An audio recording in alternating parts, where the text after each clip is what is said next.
அனைத்து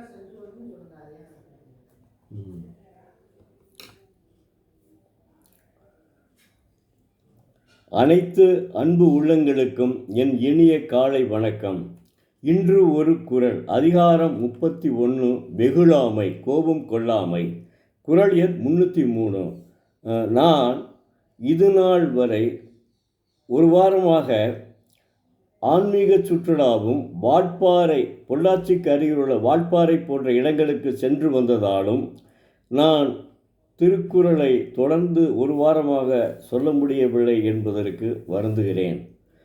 இன்றையிலிருந்து மீண்டும் திருக்குறள் தொடரும். இன்று ஒரு குறள் எண் 303.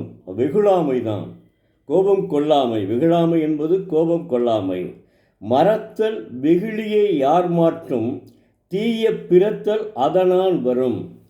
தெய்வப்புலவர் திருவள்ளுவர், யாவர் மாட்டும் வெகுளியை ஒழிக, ஒருவருக்கு தீயணையெல்லாம் உளவாதல் அதனால் வரும் ஆதலால் என்கிறார்.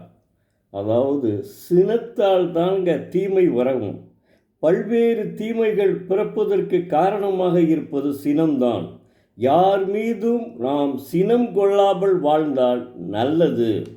ஒருவன் சினம் தீமையை தருவதால் அதனை அவன் யார் மீதும் காட்டாமல் இருப்பதற்கான ஒரே வழி அவன் சினத்தை மறத்தல். தன்னுடைய மனத்தால் சினத்தை மறந்துவிட வேண்டும்.